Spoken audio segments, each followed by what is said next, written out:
Pernah nggak sih teman-teman merasa udah kerja keras sampai tulang remuk, udah banting setir, udah coba berbagai bisnis, tapi kok rezeki itu kayak air di ember bocor? Datang, tapi cepat banget habisnya, atau bahkan nggak datang sama sekali? Nah, kalau kalian sekarang sedang terjerat lilitan utang, merasa hidup ini selalu seret, atau lagi pusing mikirin kebutuhan bulanan yang terasa mencekik, coba deh tarik nafas dalam-dalam. Karena hari ini, aku mau bocorin sebuah rahasia yang mungkin terasa sepele dan sangat sederhana, tapi dampaknya bikin mata melotot karena rezeki tiba-tiba datang dari arah yang nggak pernah kalian duga. Ini bukan sulap, ini soal koneksi langit. Halo teman-teman semua, seneng banget rasanya bisa ketemu kalian lagi di sini.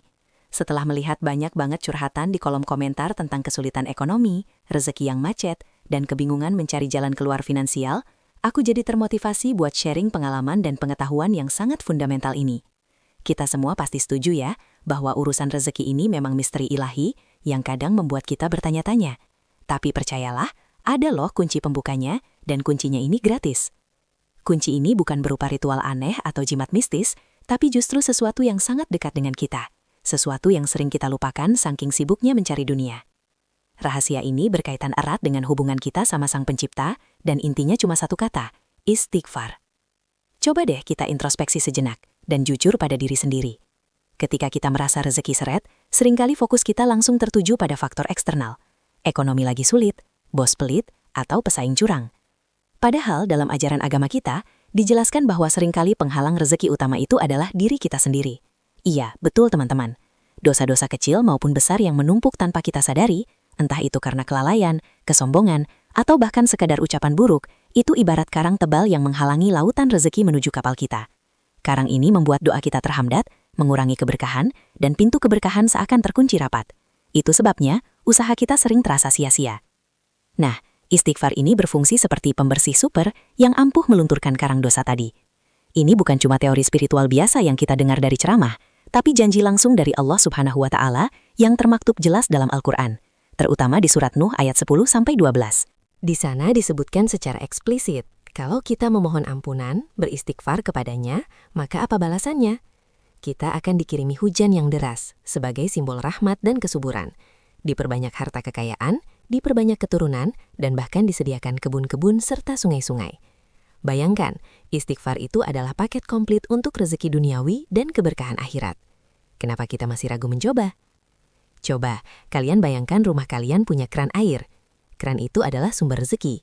Tapi saluran pipa menuju keran itu tersumbat karena kerak kotoran, dan kerak kotoran itu adalah perumpamaan dari tumpukan dosa kita. Walaupun sumber airnya, Allah Maha Kaya, dan airnya rezeki berlimpah tak terbatas, kalau pipanya mampet, airnya nggak akan keluar maksimal kan? Istighfar adalah alat yang paling powerful untuk membersihkan pipa tersebut, melalutkan kerak-kerak dosa itu sedikit demi sedikit.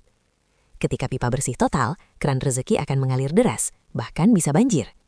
Inilah alasan kenapa banyak orang yang rutin beristighfar seringkali melihat solusi muncul tiba-tiba tanpa disangka.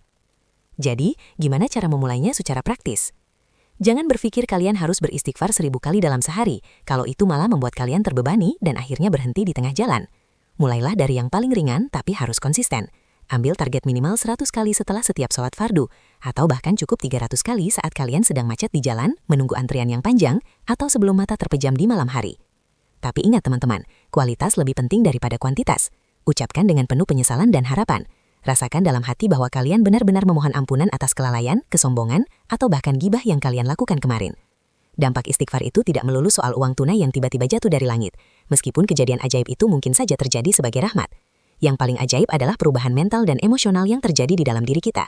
Ketika kita rajin memohon ampunan, hati kita jadi lebih tenang, lebih lapang, dan tingkat stres kita berkurang drastis. Kenapa bisa begitu? Karena kita menyerahkan semua beban dosa dan kesulitan kepada yang punya kuasa atas alam semesta. Ketenangan inilah yang membuat kita bisa melihat peluang rezeki yang tadinya tertutup oleh kepanikan. Istighfar memprogram ulang otak kita dari mode kekurangan dan ketakutan menjadi mode berkelimpahan, membuka mata kita akan solusi yang ada di sekitar. Banyak yang bilang, aku udah istighfar, tapi kok belum kaya-kaya, malah masalah makin banyak. Nah, disinilah letak kesalahannya teman-teman. Istighfar bukanlah magic instan yang sekali diucapkan langsung mendatangkan tumpukan emas. Ini adalah proses perawatan spiritual jangka panjang.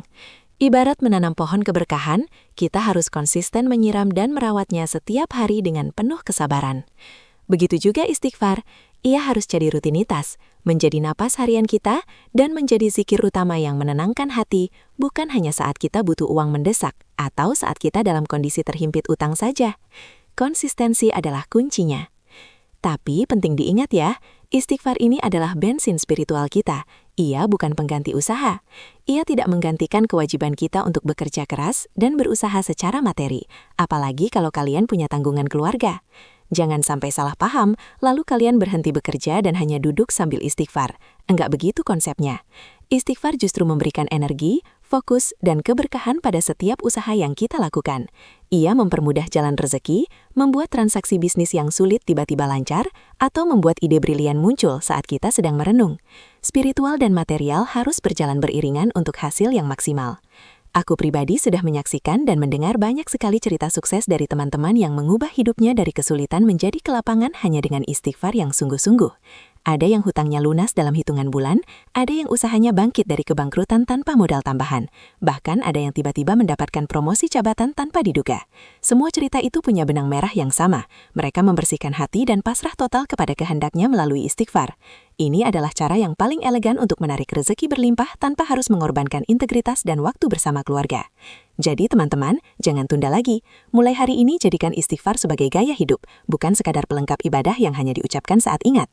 Rasakan sensasi ketenangan yang luar biasa, dan saksikan sendiri bagaimana pintu rezeki yang selama ini terasa berat untuk dibuka, tiba-tiba terbuka lebar, dan cahaya keberkahan masuk menerangi hidup kalian. Kalau kalian suka dengan pembahasan seperti ini, jangan lupa tekan tombol like-nya sekarang juga.